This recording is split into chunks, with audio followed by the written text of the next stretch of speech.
Bien, eh ben, nous voilà à nouveau en cours d'une certaine manière, bien que ce soit à distance.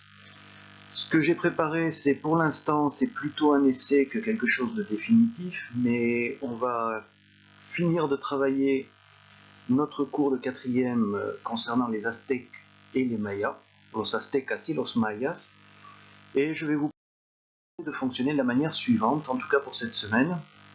On va commencer par un petit essai. Le document de travail, vous l'avez déjà, hein, il s'intitule ¿Qué diferencia a los aztecas de los mayas? Qu'est-ce qui différencie les aztèques des mayas? Parce qu'on a vu qu'il ne fallait pas les confondre, les deux. Et c'est sorti d'une chaîne YouTube qui s'appelle Curiosamente 68. Enfin, c'est la vidéo numéro 68. Le texte a été distribué en classe. Nous avons pratiquement vu les trois quarts de la vidéo.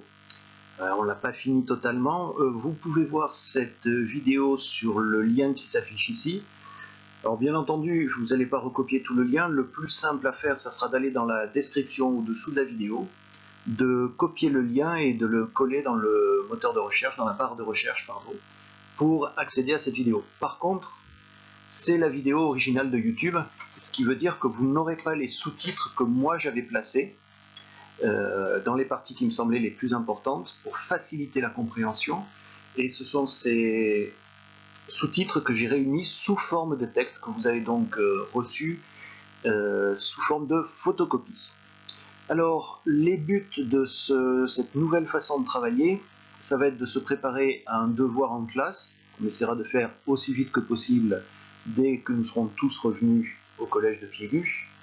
Votre but, ça va être également de savoir rédiger un texte court, on ne va pas faire très très long, et puis il s'agit aussi de préparer la participation orale, de s'entraîner à prononcer, enfin bref, de continuer à parler en espagnol. Alors il y a un autre but également qui est celui de se cultiver, d'apprendre à recueillir des informations en espagnol sur tout ce qui concerne le monde hispanique. Donc ici les Aztèques, les Mayas, il y a des tas d'informations dans ces vidéos. Alors ce n'est pas seulement des informations qui sont données de manière orale, ce sont aussi des informations visuelles qui, dans le cas de cette chaîne vidéo, Curiosamente, sont présentées de façon assez sérieuse, quoique agréable. Les informations qui sont données sont extrêmement fiables. Pour mercredi, je vais vous demander le travail suivant. Alors, si jamais vous n'avez pas pu visionner cette vidéo mercredi, vous le faites un autre jour, mais faites-le quand même parce que ça sera important. Je vais vous demander de lire le texte qui a été distribué 3 fois, dont une fois à voix haute. Et ça va vous préparer à réécouter et à revisionner la vidéo. Normalement, avec le travail qui a été fourni, vous devriez comprendre beaucoup mieux que lors du premier visionnage. C'est un peu le but de ce genre d'exercice. Pour cette vidéo-là, sur YouTube, il est possible d'activer les sous-titres en espagnol. Je vous recommande ceux en espagnol. De toute façon, en français, vous n'en avez pas. Je crois qu'il y en a en anglais.